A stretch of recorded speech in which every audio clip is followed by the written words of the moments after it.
करिए अम्मा, तुम मेरा शूटिंग पे नहीं जाता? नहीं जाता तुम? नहीं क्यों? अब तो सब सॉर्ट आउट होता ना, ऑल इज क्लियर। तुम क्यों शूटिंग पर नहीं जाता? क्योंकि शूटिंग का छुट्टी है ना 2 दिन, जन्माष्टमी है ना। ओह ऐसा होता क्या? फिर ठीक है। नहीं बस बस बस वहीं रहो, मतलब तुम जाओ, बाद में बुलाते हैं तुमको। वन हग। अरे कहा ना नहीं।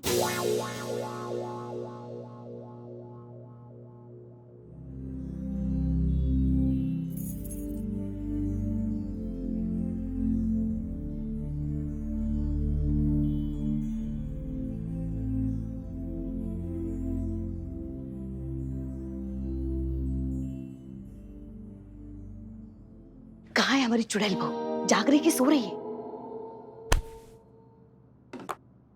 सोता होता ना, पता था। तुम उसकी बात का ना बुरा मत मानो। अरे ऐसी है वो, एक नंबर की मनहूस नरपिशाचिनी, वो खून पीने वाली झोंक होती है ना, हाँ एकदम वो। किसी को माने किसी को हंसता खेलता देख ही नहीं सकती वो। देखा नहीं कि बस कलेजे पे ना सांप लौटने लगते हैं उसके। अयो और तो और हमारा लल्ला जीजू, हाँ, उसकी ना सारी खुशियां निगल गई नागिन। क्या बताए तुमको, जब से हमारे लल्ला के जीवन में आई है ना, हमारे गरीब बेचारे भोले मासूम लल्ला के तो भाग्य फूट गए। मगर कोई नहीं, तुम चिंता मत करो। अब तुम आ गई हो ना, दोनों मिलकर ना उसकी जिंदगी जानूम बना देंगे। तुम क्या करता?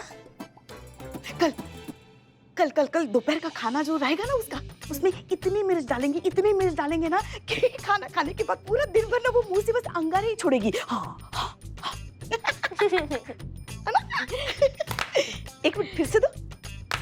ये क्या है ये? तुम्हारी जख्म ठीक हो गई? घाव भी नहीं रहा एकदम? चुड़ैल और डायन को घाव नहीं होता ना, खून पी लेती है ना वो।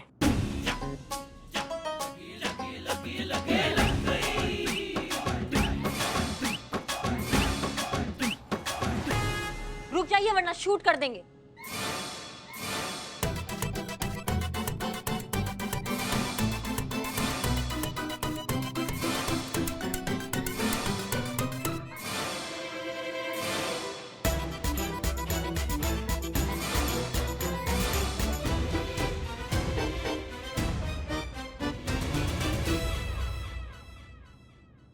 क्या हुआ?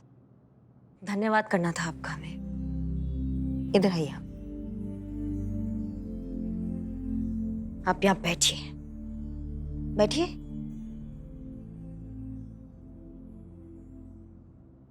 कभी कभी हम सोचते हैं ना तो कृतज्ञता से हमारा सर भगवान के आगे झुक जाता है कि पता नहीं हमने कौन सा ऐसा अच्छा कर्म किया जिसका वो हमें फल दे रहे हैं। आपके लल्ला जैसा पति दिया हमें, और आप जैसी कमाल की सासू माँ हमें मिली है जिसने आज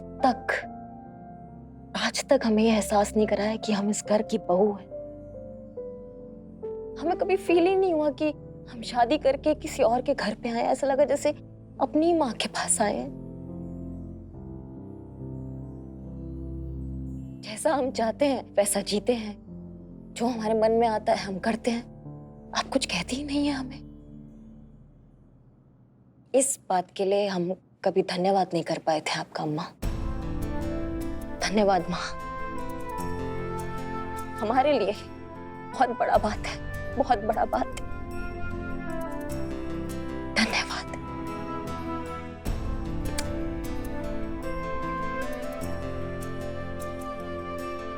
उठो, उठो, यहाँ बैठो। हम कौन होते हैं तुम्हें कुछ भी देने वाले बेटा? और ये दिया क्या लगा रखा है तुमने? आपने हमें उड़ने के लिए आसमान दिया, आजादी दी, ये दिया वो दिया। ये तुम्हारी जिंदगी है और इस पर सिर्फ और सिर्फ तुम्हारा अधिकार है और किसी का भी नहीं। किसी को कोई हक नहीं है तुम्हें ये कहने का कि तुम अपनी जिंदगी किस तरीके से जियो। किसी की गुलाम नहीं हो तुम। रिश्ते आजादी के पंख होने चाहिए बेटा, पैरों की बेड़ियां नहीं। बहुत बड़ा और सुलझा हुआ सोच है आपका अम्मा, सच में।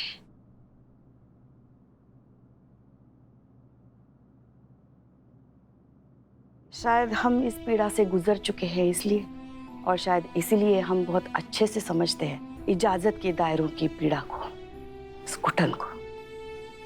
शादी के बाद हमारे ससुराल में भी हमें इस परमिशन की तकलीफ से गुजरना पड़ा है।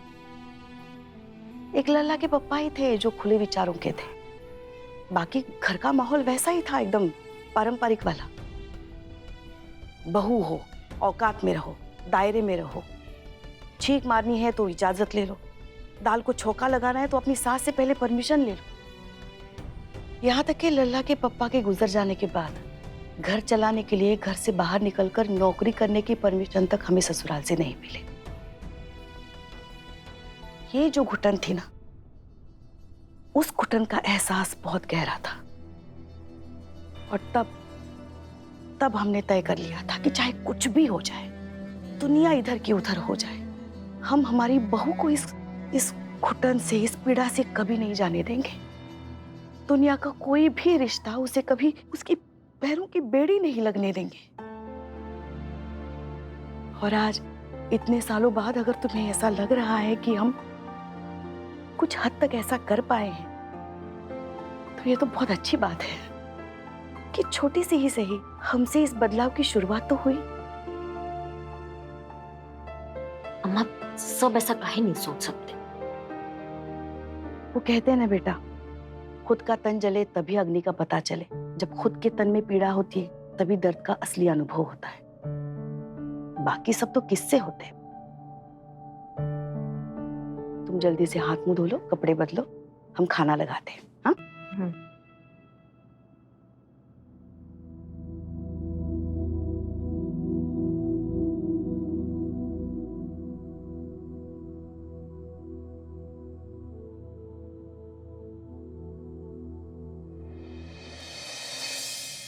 चलो आज बात कुछ यूं कर ले, अपने अपने दायरों का हिसाब कर ले। तेरे हिस्से में कितना तू आता है, मेरे हिस्से में कितनी मैं। चल आज ये बात भी साफ कर ले। सवाल ये है कि तेरे हिस्से में जवाब ही क्यों, मेरे हिस्से में सवाल ही क्यों। तेरे हिस्से में पूरी मर्जी तेरी, मेरे हिस्से में सिर्फ इजाजत ही क्यों। तुम्हें नहीं लगता ये जायज नहीं? तेरे हिस्से में सिर्फ तू, मेरे हिस्से में पूरी मैं भी नहीं। क्यों ना रिश्ते के इस दोहरे चेहरे की धूल भी साफ कर लें, अपने अपने दायरों का हिसाब कर लें। सवाल ये है कि मुझे मेरे हिस्से में जीने के लिए तेरी इजाजत की जरूरत क्यों है? हर रोज तेरी हाँ और ना के बीच घुटते रहने की जरूरत क्यों है? ये सारे कायदे, सारे बोझ मेरे हिस्से में क्यों है? मेरा हिस्सा तेरी तंग दिल इजाजत का मोहताज क्यों है? जब हिस्से बराबर है तो दस्तूर क्यों नहीं? तू भी मेरी इजाजत की घुटन का बोझ उठाने के लिए मजबूर क्यों नहीं? सवाल बहुत हैं, पर असली सवाल तो यही है, मेरे हिस्से में जवाब, तेरे हिस्से में सवाल क्यों नहीं? गजब गजब का लिखी है करिश्मा में, एक शेर तो बनता है।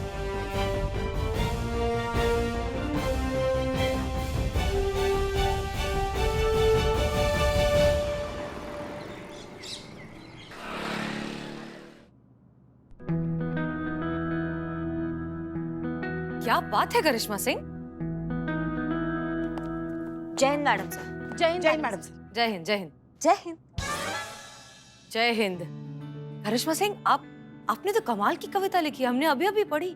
महिलाओं की तकलीफ को, उनकी घुटन को, उनकी रोजमर्रा की जिंदगी को इतने खूबसूरत शब्दों में पिरोया है कि सच में हम ये तो जानते थे कि आपके अंदर एक प्यारा सा नाजुक सा कवि छुपकर जरूर बैठा है, लेकिन आप इतना खूबसूरत लिखेंगी ये हमारे लिए सरप्राइज था।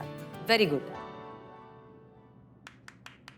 करिश्मा मैडम, वाकई में आपकी कविता सारी इतनी वायरल हो गई है, कितने लोग लाइक कर रहे हैं, कमेंट कर रहे हैं, आपस में इतना शेयर कर रहे हैं। मैं कमेंट पढ़ती हूँ। मैं एक डिवोर्सी हूँ, लेकिन आज भी वो वक्त याद आता है जब सांस लेने के लिए भी अपनी पति की परमिशन की मोहताज हुआ करती थी। आज अकेली हूँ लेकिन आजाद हूँ। हम भी पढ़ते हैं। एक महिला लिखती है, पिछले 20 सालों से हम अपनी माँ से नहीं मिले। जिस माँ ने पाल पोस कर बड़ा किया, उससे मिलने के लिए आज भी हमें पति से परमिशन लेने की जरूरत पड़ती है। देख रही मैडम, देश को आजाद हो गए इतने साल हो गए, मगर औरत आज भी इस रूढ़िवादी जंजीरों से आजाद नहीं हुई है। आज भी उसकी जिंदगी किसी ना किसी की इजाजत के लिए मोहताज है।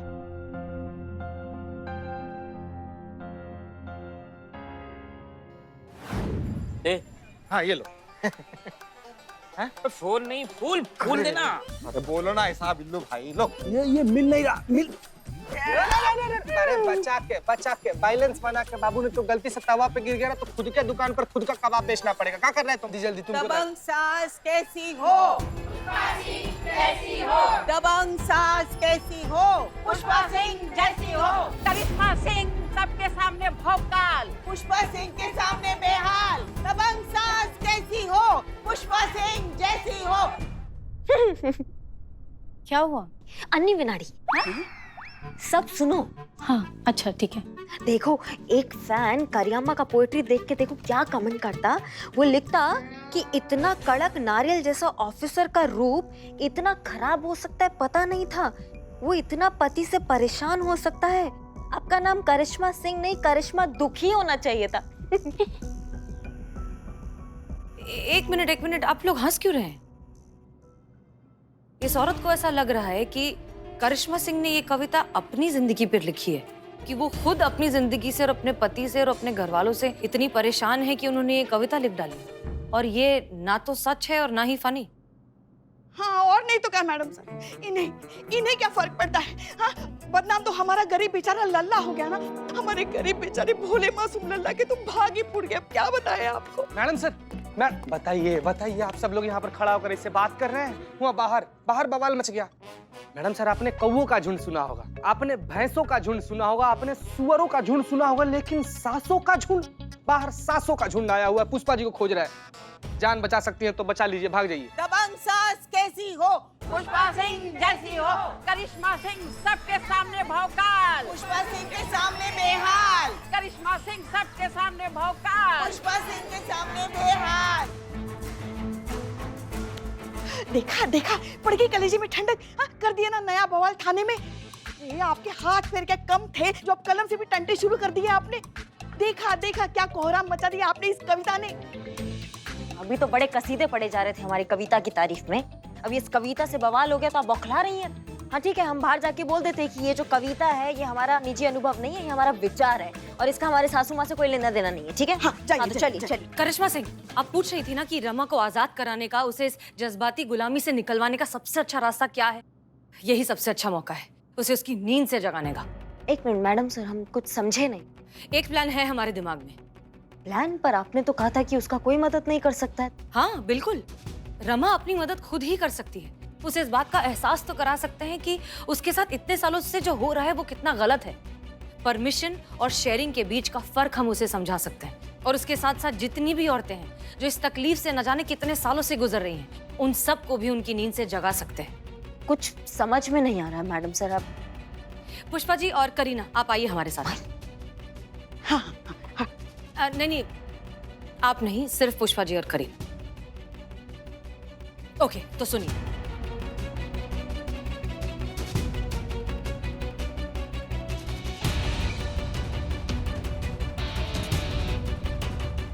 समझ गए? जी मैडम सर। ओके, चलिए। दबंग सास कैसी हो? पुष्पा सिंह जैसी हो। दबंग सास कैसी हो? पुष्पा सिंह जैसी हो।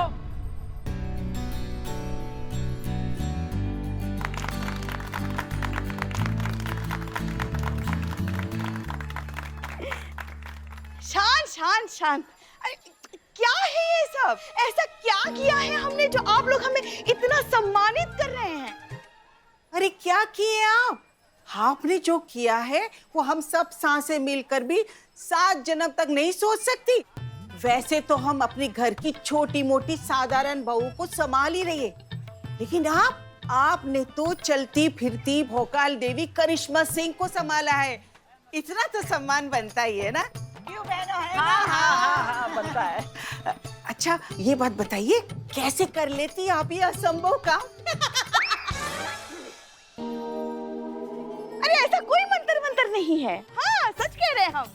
अरे वो तो सिर्फ घर के बाहर शेरनी है, घर के अंदर की शेरनी जो है ना वो हम हैं हम।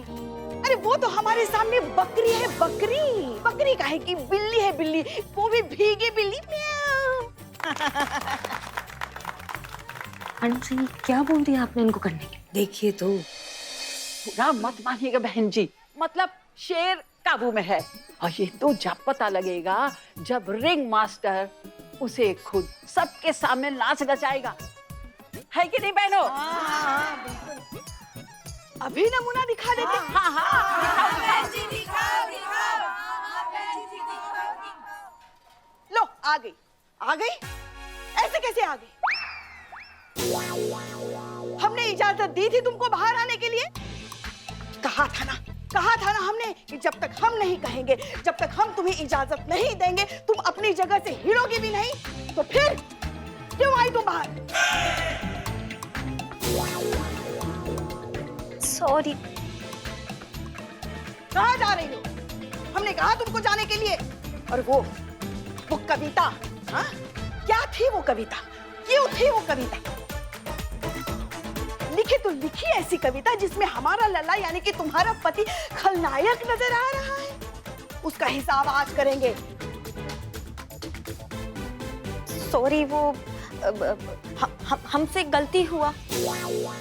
हमें कविता पढ़ा हमने तो ओवरफ्लो होके लिखा। अब नहीं करता मैं ऐसा, अब नहीं करेगा।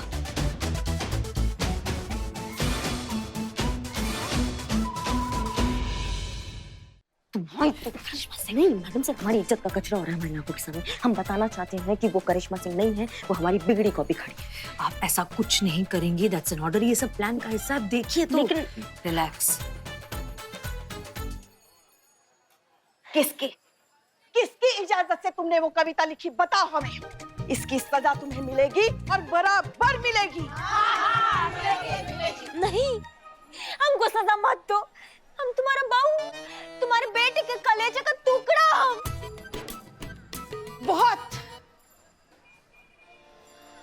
बहुत मन था ना तुम्हारा कि तुम दही अंडी की मटकी फोड़ो।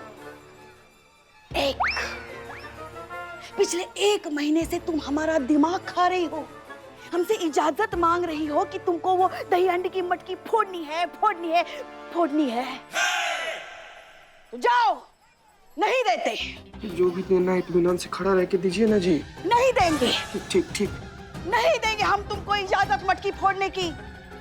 और कल तो तुम यहाँ दिखना भी मत। यही सजा है हमारी बहुओं की, है कि नहीं? हाँ, बिल्कुल सही। हाँ। कल जन्माष्टमी है और कल हम सासें मिलकर जन्माष्टमी का महोत्सव देखेंगे। कल कोई भी बहू अपने घर से बाहर नहीं निकलेगी, क्यों बहनों? नहीं निकलेगी।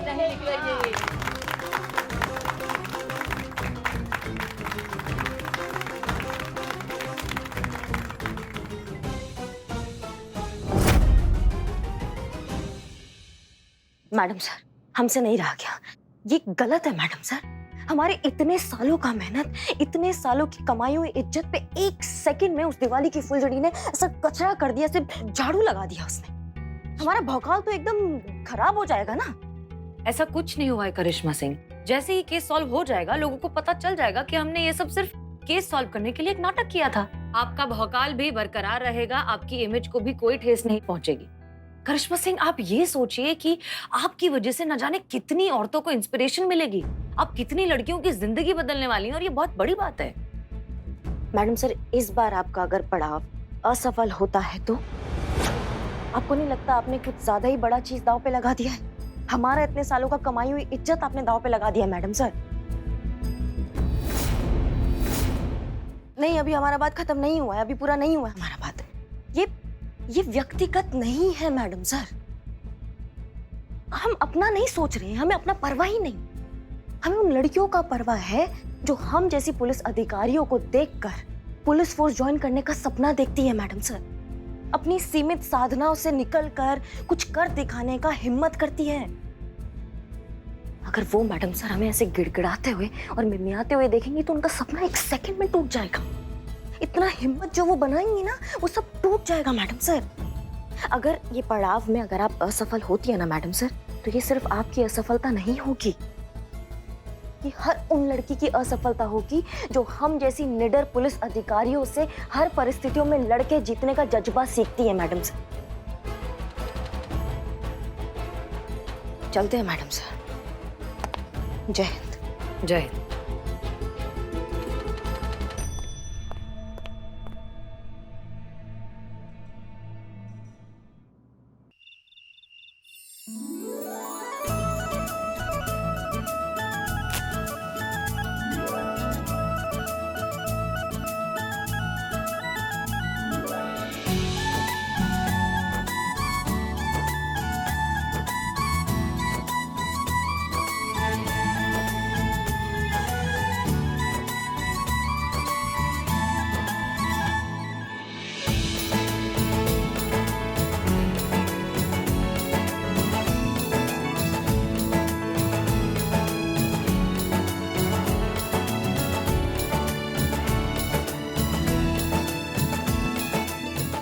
हे मुरली मनोहर, हे कृष्ण कन्हैया, आपका जन्म कारागृह में हुआ था, फिर भी आपने स्वयं को कभी किसी बंधन में नहीं बंधने दिया। शायद इसलिए क्योंकि आप भगवान कृष्ण हैं। किसी एक के कैसे हो सकते हैं? कण कण में समाये हैं। दुनिया को भी उनके भीतर भटके हुए विचारों के कारागृह से मुक्त कीजिए। उन्हें भी सद्बुद्धि प्रदान कीजिए, सही मार्ग दिखाइए। आशीर्वाद दीजिए कि कल जो प्रयास हम करने जा रहे हैं उसमें सफल हो और सदियों से चली आ रही इस भटकी हुई विचारधारा को सही दिशा दिखा सकें। जय हो मुरलीधर, जय जयकार हो आपकी।